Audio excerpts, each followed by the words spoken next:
할렐루야. 아멘. 우리 앞뒤좌우 이렇게 인사하겠습니다. 은혜 자리에 잘 나오셨습니다. 인사하겠습니다. 은혜 자리에 잘 나오셨습니다. 예. 우리 이 저녁에 우리에게 주시는 하나님의 말씀은 열왕기상 11장 우리 9절에서 11절까지의 말씀을 우리 함께 교독하겠습니다. 열왕기상 11장 우리 9절에서 11절까지의 말씀입니다. 우리 구약성경 531면에 있습니다. 열왕기상 11장 9절에서 11절까지의 말씀, 구약성경 531면입니다. 우리 한 절씩 교독하고 11절 말씀은 우리 함께 합독하도록 하겠습니다. 솔로몬이 마음을 돌려 이스라엘의 하나님 여호와를 떠남으로 여호와께서 그에게 진노하시니라. 여호와께서 일찍이 2번이나 그에게 나타나시고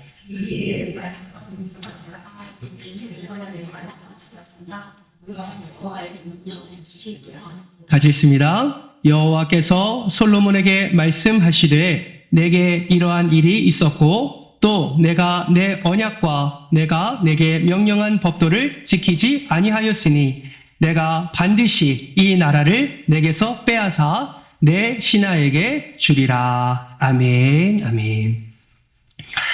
사랑하는 성도 여러분, 혹시 여러분은 솔로몬 하면 어떤 생각이 가장 먼저 떠오르십니까?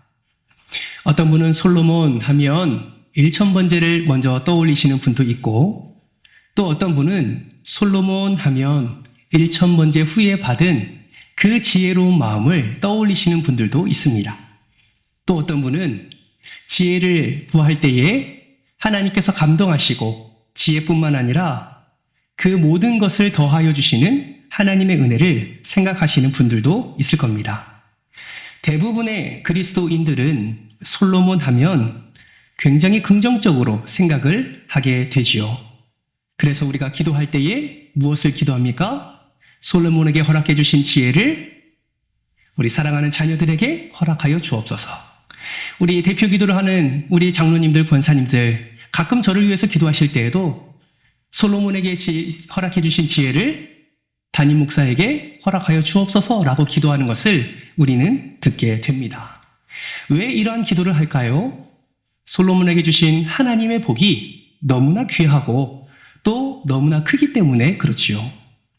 맞습니다. 솔로몬 하면 이런 하나님의 복과 은혜를 충만히 누린 자고 최고의 지혜를 얻은 자고 또 하나님께서 평강의 복으로 함께 하신 자임을 우리는 잘 알고 있고 또 성경이 그렇게 말하고 있습니다.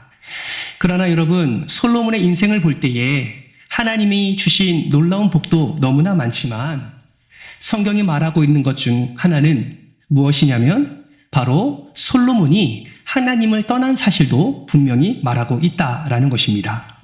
혹자는 이스라엘이 분열된 이유, 더 나아가 이스라엘과 남유다가 멸망한 이유를 솔로몬에게서 찾는 이들이 있습니다.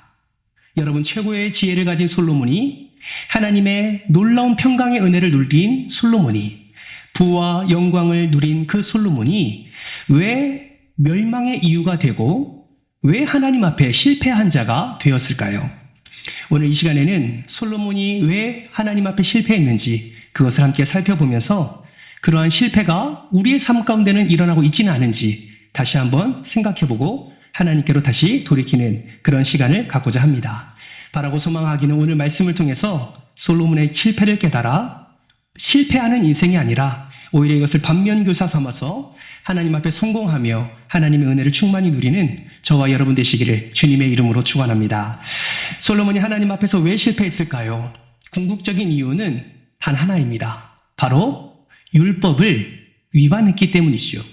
다시 말하면 하나님의 말씀을 따르지 않았기 때문에 솔로몬은 하나님 앞에 실패했습니다. 그렇다면 하나님의 말씀 어떤 것을 솔로몬은 지키지 않았을까요?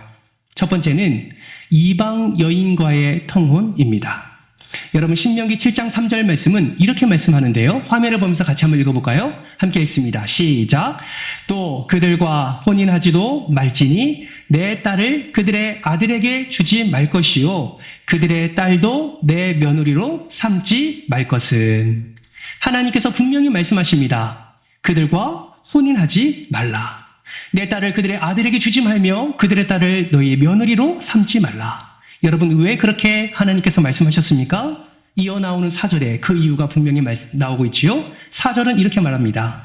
그가 내 아들을 유혹하여 그가 여호와를 떠나고 다른 신들을 섬기게 하므로 여호와께서 너희에게 진노하사 갑자기 너희를 멸하실 것임이니라. 여러분, 앞서 우리 전도사님이 말씀하셨죠. 하나님은 우리에게 은혜를 주시기를 기뻐하시는 분이십니다. 아멘이십니까? 하나님은 우리에게 복을 주시기를 기뻐하시는 분이세요. 자기 백성을 사랑하시는 분이십니다. 마음껏 부어주시는 분이십니다. 그러나 하나님의 말씀을 떠나면 하나님이 예비하신 복을 누리는 것이 아니라 하나님의 진노를 경험할 수밖에 없기에 하나님은 사랑하는 자기 백성이 하나님의 진노가 아니라 하나님이 주시는 생명의 은혜를 누리려고 이러한 하나님이 하지 말아야 될 것을 분명하게 말씀하고 있는 것입니다. 그런데 여러분, 솔로몬은 이러한 하나님의 말씀을 어떻게 받아들입니까? 우리가 읽지는 않았지만 열왕기상 11장 1절 말씀은 이렇게 말씀합니다. 우리 화면을 보면서 같이 한번 읽어볼까요? 시작! 솔로몬 왕이 바로의 딸 외에 이방의 많은 여인을 사랑하였으니 곧 모압과 암몬과 에돔과 시돈과 헷 여인이라. 여러분, 분명히 말합니다. 그들과 혼인하지 말라. 이방인과 혼인하지 말라. 그러나 솔로몬은 어떻게 합니까? 혼인하는 것뿐만 아니라 이방의 많은 여인을 사랑했다라고 성경은 고백하고 있습니다. 여러분, 이방의 많은 여인을 사랑했다라는 말을 직역하면 이러한 뜻이에요. 그들에게 밀착되었다. 그들에게 밀착되었다. 하나님께 밀착되어야 되는데 솔로몬은 지금 누구에게 밀착되었다고 말하고 있습니까? 이방의 많은 여인들에게 밀착되었다라고 말하고 있는 것이죠. 이것은 이방 여인을 아내로 맞아들였다라는 것을 의미합니다. 놀라운 것은요, 솔로몬이 많은 여인을 아내로 맞아들였다라는 거예요. 이것이 한순간에 이루어진 것이 아닙니다. 여러분, 그거 아십니까? 이미 열왕기상 3장에 솔로몬은 바로의 딸을 이미 아내로 맞이한 전력이 있습니다. 열왕기상 3장에 보면 애굽의 왕 그의 딸 바로의 딸을 아내로 맞이했던 솔로몬의 모습을 발견할 수 있는 것이지요. 왜 바로의 딸과 결혼을 했습니까? 그 당시에 애굽은 강대국이죠. 그 딸과 결혼함으로 정치적이고 경제적인 목적을 가지고 정략 결혼을 하게 된 것입니다. 결혼을 하니 어떤 결과가 나타납니까? 애국과의 무역이 활성화가 됩니다. 결혼을 하고 나니까 무역이 활성화되니까 그 나라의 국방력도 더 도움을 얻게 됩니다. 정략 결혼으로 말미암아 서로 간에 평화 협정을 맺게 되고 서로 간에 정치적으로 또 경제적으로 도움을 얻게 되니 이제 솔로몬은 바로의 딸뿐만 아니라 주변의 많은 나라들과 정략 결혼을 맺기 시작하게 되는 것이죠. 일종의 보호막을 형성하는 것입니다. 특별히 레반트 지역이라고 불리는 그 이스라엘의 주변 나라들은 남과 북을 연결하는 교두보 역할을 감당하고 있었습니다. 무역의 요충지였지요. 특별히 두로와 시도는 항구가 있습니다. 여러분, 항구가 있어야 무역이 활발하게 이루어집니다. 솔로몬은 각 나라의 그 수많은 이들과 정략 결혼을 통해서 이렇게 경제적으로, 정치적으로 평안을 누리고 안정을 누리고 부유함을 누릴 수 있도록 솔로몬이 세상의 지혜와 세상의 방법을 따라 나아가는 것을 보게 됩니다. 사랑하는 성도 여러분, 솔로몬이 세상의 지혜와 방법으로 다른 이방의 많은 여인들과 결혼하여 정략 결혼하여 그렇게 부와 명예와 그리고 평강의 은혜를 얻는 것이 여러분 바른 방법일까요? 여러분, 그렇지 않습니다. 솔로몬이 진정 이스라엘을 다스리는 하나님의 대리 통치자라면 반드시 그는 세상의 지혜와 방법을 선택하기 이전에 그것이 하나님의 말씀이 맞는지, 이것이 하나님이 말씀하시는 율법이 맞는지 그 하나님의 말씀에 따라 정책을 시행해야 했다라는 것이죠. 만약에 하나님의 말씀에 비교해 보아서 약간의 유익이 있거나 세상의 지혜와 방법이 더 풍요로움을 얻을 수 있는 방법이라 할지라도 그것을 당장 멈추고 하나님을 붙잡는 것이 바로 하나님의 대리 통치자로서 감당해야 될 본래 모습이었다라는 것입니다. 그런데 솔로몬은 어떻게 했습니까? 정반대로 했습니다. 하나님의 말씀에 위반이 된다는 사실을 알면서도 자신의 유익과 나라의 안정을 위하여 그는 세상의 지혜를 선택했다라는 것이죠. 사랑하는 성도 여러분, 여러분은 어떠십니까? 솔로몬이 세상의 지혜와 세상의 방법을 따라 그 나라의 유익과 안정을 취한 것처럼 저와 여러분은 하나님을 믿는 백성으로서 세상의 지혜와 방법을 가지고 나의 유익과 우리 가정의 안정을 위하여서 세상과 타협하면서 그렇게 한 주간을 보내고 있지는 않으십니까? 여러분, 하나님이 보시기에 솔로몬은 정말 어리석은 선택과 어리석은 방법으로 그렇게 어리석은 자리에 나아가는 것을 주님께서는 보고 계시는 것입니다. 여러분, 솔로몬이 범한 그 율법에 위반한 두 번째는 무엇입니까? 많은 아내를 두었다라는 것입니다. 신명기 17장 17절 말씀은 이렇게 말씀합니다. 화면을 보면서 같이 한번 읽어볼까요? 17절 말씀 있습니다. 시작. 그에게 아내를 많이 두어 그의 마음이 미혹되게 하지 말 것이며 자기를 위하여 은금을 많이 쌓지 말 것이니라. 아멘. 여러분, 솔로몬이 몇 명의 아내를 준지 여러분 기억하십니까? 여러분, 후궁만 700이고 첩이 300입니다. 이뿐만이 아니지요. 신명기 17장 16절 말씀에 보면 솔로몬이 범한 죄를 쉽게 찾을 수 있습니다. 조금 전에 보셨던 16절 말씀 한번 띄워주시겠습니까? 16절 말씀을 보시면 병마를 많이 두지 말라 하나님 말씀하셨어요. 그런데 그거 아십니까? 솔로몬은 애국과의 그 무역을 통해서 더 많은 군대를 조직하고 더 많은 병사를 모집하는 것을 성경을 통해서 확인할 수 있습니다. 그를 위하여 백성을 애굽에 돌아가지 말게 하라라고 분명히 말씀하셨음에도 불구하고 애굽에 보내서 자신의 유익을 취하는 데 급급했던 솔로몬을 바라보게 됩니다. 17절 말씀해 보세요. 자기를 위하여 은금을 쌓지 말라라고 분명히 말씀하셨지만 솔로몬은 자신의 유익을 위하여 은과 금과 모든 보화를 쌓아두는 것을 말씀을 통해서 확인할 수가 있습니다. 여러분, 지금 우리가 본문 말씀대에 들어가지도 않았는데 지금 솔로몬은 신명기의 말씀에서 하나님이 말씀하신 그 하나님의 율법의 말씀을 하나하나 어겨가고 있는 모습을 우리는 확인할 수가 있습니다. 그리고 11장에 와서 많은 아내를 두며 더욱더 하나님의 마음을 아프게 하는 모습을 우리는 발견할 수가 있는 것이죠. 여러분, 무엇이 이렇게 솔로몬의 마음을 흔들었을까요? 여러분, 솔로몬의 마음이 무엇 때문에 이렇게 흔들려서 하나님이 아니라 다른 것을 선택하고 하나님이 아니라 다른 것에 마음을 두는 상황까지 나아가게 됐을까요? 여러분, 솔로몬의 마음이 한순간에 이렇게 바뀌었을까요? 여러분, 그렇지 않습니다. 여러분, 신실한 믿음을 가진 자는 어떠한 죄를 범하기 전에 항상 마음의 찔림을 경험하게 됩니다. 여러분, 솔로몬도 마찬가지였습니다. 얼마나 하나님께 신실했습니까? 여러분이 알고 있는 것처럼 솔로몬 다른 은혜 구하지 않았습니다. 부귀영화를 구하지 않았습니다. 원수의 생명을 구하지 않았습니다. 솔로몬이 구한 것이 무엇입니까? 듣는 마음을 구했습니다. 오직 하나님의 백성을 정말 잘 다스리고 통치하도록 그들의 마음을 알아서 그들을 잘 다스릴 수 있도록 하나님께 듣는 마음, 이거 단 하나 구했어요. 여러분, 하나님께 정말 듣는 마음을 구하는 솔로몬의 이 믿음은 하나님이 보시기에도 기쁜 믿음이었습니다. 그런데 왜 이렇게 변했습니까? 왜 이렇게 하나님이 아닌 세상의 것을 붙잡는 자가 되었습니까? 여러분, 그거 아십니까? 오늘이라는 삶은 어제의 선택들의 결정이 바로 오늘의 삶입니다. 어제 우리가 무엇을 선택했고 어제 우리가 무엇을 살아냈느냐에 따라서 오늘의 삶이 존재한다라는 것이죠. 여러분, 우리는 세상에 많은 사건들을 보게 되지요. 많은 살인과 간음과 그리고 우리가 도저히 생각할 수 없는 그런 상상할 수 없는 사건들이 일어납니다. 여러분, 그들이 처음부터 악한 사람이었습니까? 그렇지 않습니다. 그들이 처음부터 나쁜 놈이었습니까? 그렇지 않아요. 그들의 삶에 무엇을 선택했는지 그들의 삶에 꾸준하게 선택해온 그들의 삶의 모습이 결국 오늘의 모습을 만들었다라는 것이죠. 솔로몬도 마찬가지입니다. 여러분, 처음부터 우상 숭배했을까요? 그렇지 않아요.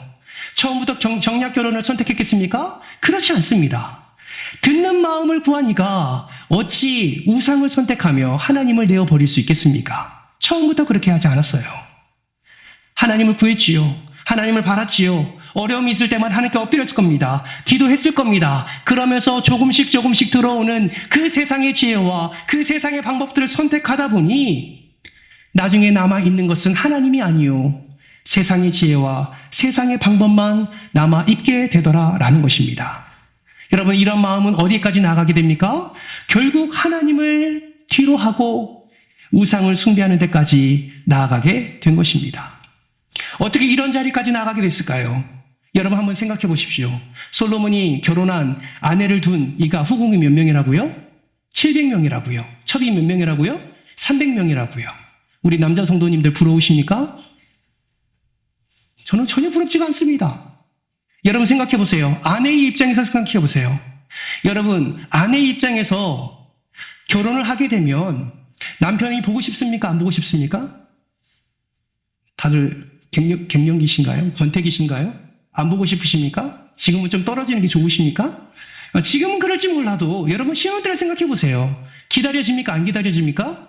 기다려주죠. 빨리 남편을 보고 싶습니다. 남편을 만나서 사랑하고 싶습니다. 같이 애틋하게 좋은 시간을 갖고 싶지요. 근데 여러분 생각해 보세요. 아내가 많으니 자기 차례가 언제 돌아올지 모릅니다. 생각해 보세요. 신혼이에요. 자기 차례가 언제 돌아올지 몰라요. 그러면 그 여인은 어떠한 삶을 살고 있다고 우리는 생각할 수 있습니까? 생과부로 살아가는 것이죠. 여러분, 남편은 오지 않아요. 기다리는데 오지 않습니다. 그러면 그 아내는 뭘 할까요? 지금 내 나라가 아니에요. 지금 이스라엘로 시집 왔어요. 내 나라가 아닙니다. 아는 사람도 많지 않습니다. 남편은 오지 않아요. 너무 외롭습니다. 너무 우울합니다. 그럼 그 아내는 뭘 할까요? 여러분 간절하면 뭐 하십니까? 기도하지 않으십니까? 하나님 나 이거 좀 들어달라고 기도하지 않으세요?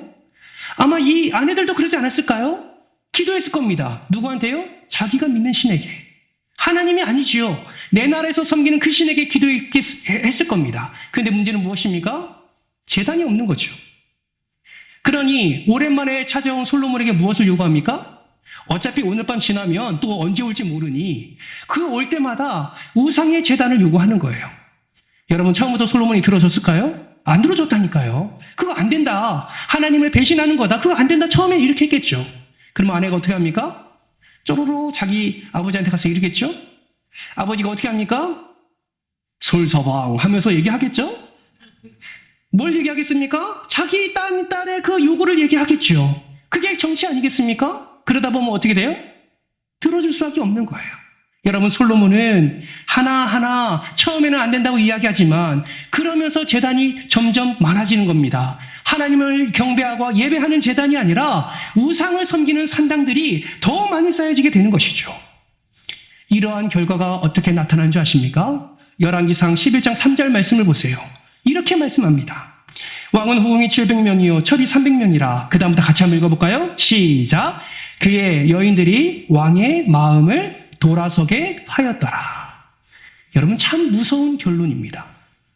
그의 여인들이 왕의 마음을 돌아서게 하였더라. 돌아서게 하다라는 표현은 이런 표현이에요.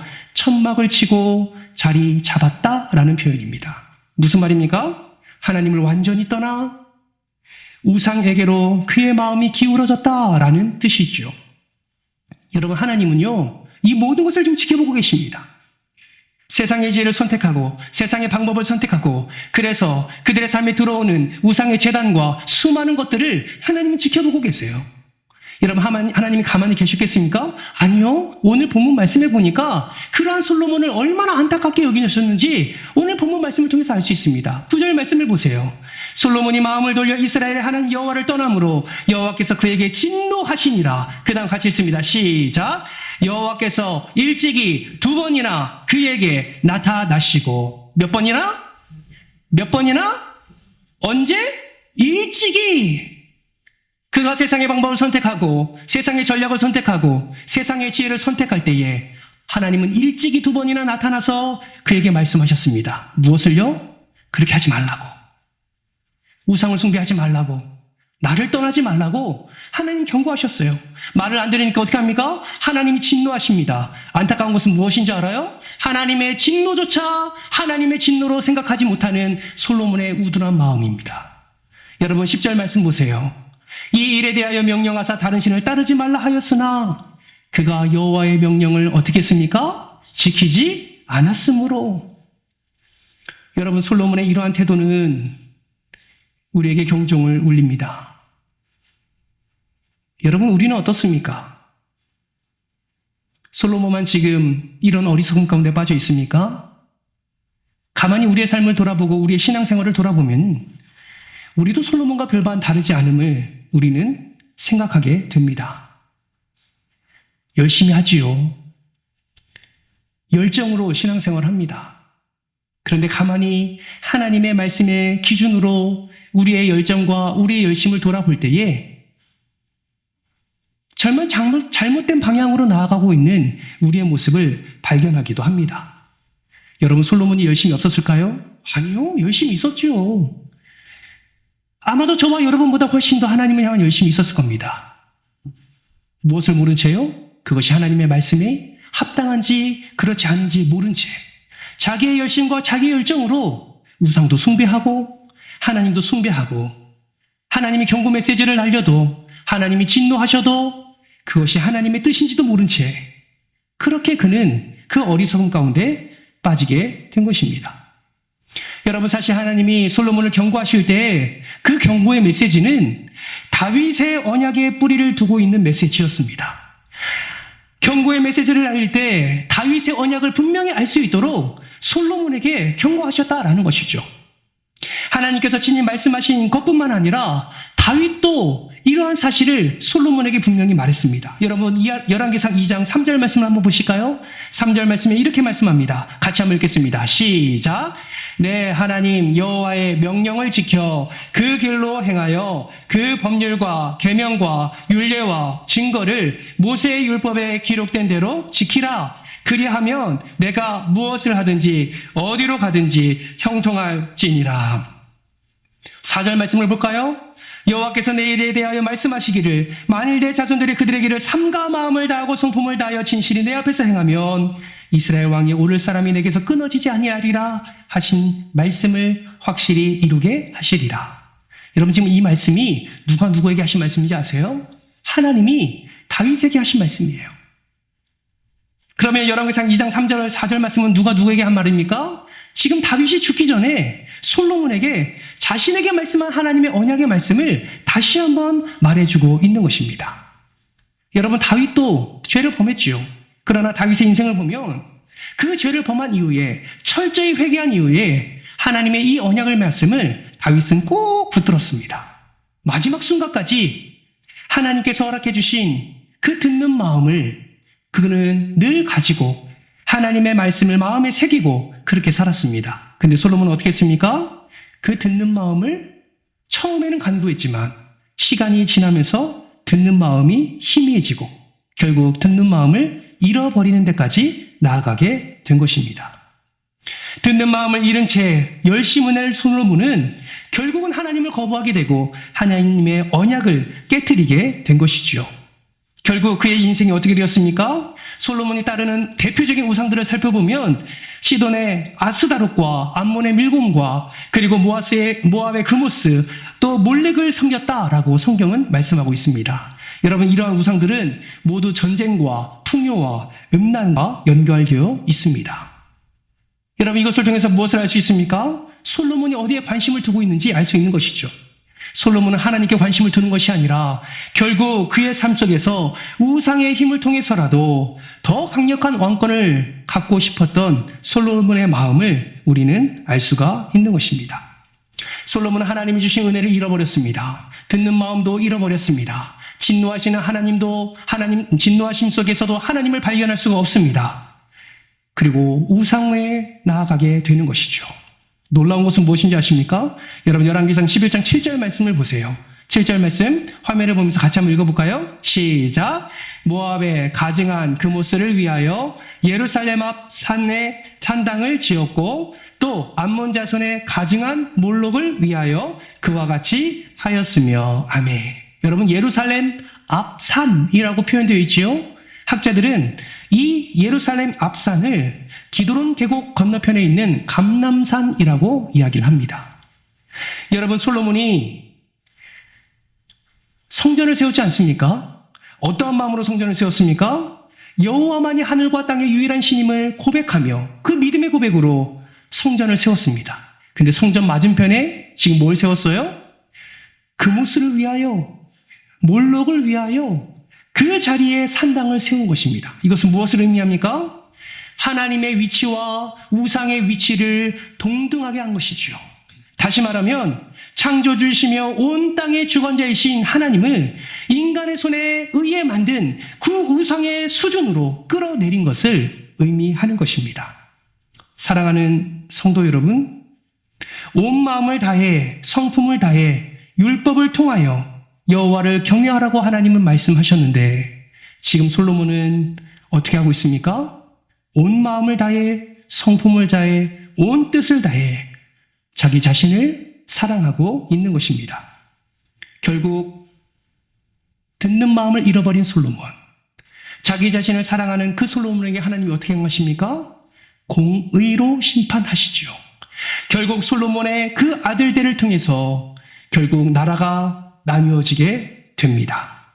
사랑하는 성도 여러분, 오늘 본문 말씀은 우리에게 솔로몬의 어떤 모습을 보여주고 있습니까? 천하를 호령하며 부귀와 영화를 누렸던 솔로몬도 하나님의 은혜가 없으면 아무것도 아닌 것을 우리에게 말씀하고 있습니다. 하나님의 말씀, 그 듣는 마음을 간직했을 때 그는 가장 지혜로웠습니다. 듣는 마음을 간직하고 하나님을 온전히 바라볼 때 그는 모든 이들에게 하나님의 놀라운 은혜를 흘려보내는 축복의 통로가 되었지요. 그러나 듣는 마음을 잃어버리는 순간 그는 가장 어리석고 추악한 자가 되었습니다. 그 어리석음이 하나님이 주셨던 모든 은혜를 상실하게 된 원인이 되고 말았습니다. 솔로몬이 구한 이 듣는 마음은 율법에 대한 반응을 말하는 것이죠. 진정한 왕이신 하나님의 말씀을 듣고 그 여호와의 말씀을 지켜 하나님의 정의와 공의를 실현하는 것이 바로 듣는 마음을 가진 자의 삶이어야 한다라는 것입니다. 그러나 솔로몬은 이 듣는 마음을 잃어버렸습니다. 사랑하는 성도 여러분, 여러분은 어떠십니까? 솔로몬이 잃어버린 이 듣는 마음, 여러분 안에는 가지고 계십니까? 하나님께서 말씀하시는 그 말씀을 들을 마음이 여러분에게는 있으십니까? 하나님이 말씀하시는데 그 하나님의 말씀하시는 것을 전혀 깨닫지 못하고 전혀 들을 마음도 없이 혹여나 하루하루를 살아가고 있지는 않으십니까? 사랑하는 성도 여러분, 정말 여러분을 축복하기를, 여러분의 삶 속에 듣는 마음이 다시 회복되기를 주님의 이름으로 축복합니다. 예배 시간도 마찬가지입니다. 듣는 마음을 가지고 사모함 없이 이 자리에 앉아 있으면 어찌 하나님의 그 음성을 들을 수 있겠습니까? 삶의 자리에서도 마찬가지입니다. 하나님의 은혜는 간구합니다. 하나님 도와주십시오. 하나님 응답하여 주옵소서. 말은 하지만 전혀 하나님의 듣는 마음을 소유하지 않은 채 그렇게 살아가고 있다면 우리는 우리의 삶 속에서 역사하시는 하나님의 그 음성, 그 하나님의 은혜를 경험하지 못할 것입니다. 그러므로 여러분, 매일매일 하나님의 말씀하시는 그 말씀의 은혜를 충만히 누리시기를 주님의 이름으로 축복합니다. 과거에 들었던 말씀 말고 오늘 듣는 말씀으로 살아가시기를 주님의 이름으로 축복합니다. 진심과 열심히 방향을 잘못 잡으면 괴물이 됩니다. 여러분, 괴물이 아니라 하나님을 사랑하는 자, 하나님의 뜻을 드러내는 자, 듣는 마음으로 하나님의 영광을 나타내는 자가 되시기를 주님의 이름으로 축복합니다. 솔로몬은 이것을 너무 늦게 깨달았어요. 그의 인생 말기에 잠언을 기록하면서 솔로몬은 자신이 깨달은 것을 이렇게 표현합니다. 잠언 9장 10절 말씀 같이 한번 읽어볼까요? 함께 읽습니다. 시작. 여호와를 경외하는 것이 지혜의 근본이요 거룩한 자를 아는 것이 명철이니라. 아멘. 여기서 말하는 근본은 시작을 의미합니다. 잠언에 의하면 인생은 지혜를 찾아야 비로소 행복을 누리고 기쁨을 얻게 되는데 그 지혜는 여호와를 경외하는 것에서부터 시작된다라고 말하고 있는 것입니다. 여러분, 듣는 마음의 시작은 여호와를 경외하는 것입니다. 여호와를 경외하는 여러분 되시기를 주님의 이름으로 축복합니다. 그의 말씀을 듣고 지키는 것을 더 힘써 행하는 저와 여러분 되시기를 주님의 이름으로 축복합니다. 마지막으로 시편 111편 10절 말씀을 같이 한번 읽어볼까요? 함께 읽겠습니다. 시작. 여호와를 경외함이 지혜의 근본이라. 그의 계명을 지키는 자는 다 훌륭한 지각을 가진 자이니 여호와를 찬양함이 영원히 계속되리로다. 아멘. 사랑하는 성도 여러분, 듣는 마음을 가지고 하나님께 겸손히 엎드리는 자에게 하나님은 그의 삶 속에 임재하시고 그를 만나주시고 그의 삶에 하나님의 풍성한 영광을 허락해 주실 줄 믿으시기를 바랍니다. 그 자리에서 하나님의 기쁨을 우리는 누릴 수 있고 그 하나님의 놀라운 능력을 우리는 경험하게 됩니다. 여러분 기억하십시오. 여러분은 하나님의 나라의 왕 같은 제사장입니다. 하나님이 사랑하시는 자입니다. 하나님의 사랑하시는 자의 삶을 하나님은 내버려 두지 않으십니다. 듣는 마음을 회복하게 해달라고 함께 기도하지 않으시겠습니까? 듣는 마음을 회복하여 온전히 하나님의 말씀대로 율법을 범하는 자가 아니라 하나님의 말씀을 순종하는 자로 서게 하셔서 하나님이 약속하신 그 다윗의 언약이 우리의 삶 가운데 이루어질 뿐만 아니라 듣는 마음을 통하여서 하나님이 부어주시는 놀라운 지혜의 그 축복을 우리의 삶 가운데 풍성히 누릴 수 있도록 우리가 마음을 다해서 함께 기도하시기를 바랍니다. 뿐만 아니라 우리의 가정의 자녀들에게도 이 듣는 마음을 허락하여 주옵소서. 지금 예배 드리고 있는 간절히 엎드려 하나님께 부르짖고 있는 사랑하는 우리 청소년들과 우리 청년들 그들에게도 듣는 마음을 허락해 주옵소서. 여러분 이러한 사모함을 가지고 함께 기도의 자리로 나아가지 않으시겠습니까? 우리가 마음을 다해서 기도할 때에 듣는 마음을 회복해 주실 뿐만 아니라 하나님의 말씀에 온전한 삶을 살아 하나님의 놀라운 은혜를 풍성히 경험하게 하실 줄 믿습니다. 이 은혜를 사모하며 이 시간 함께 기도의 자리로 나아가겠습니다.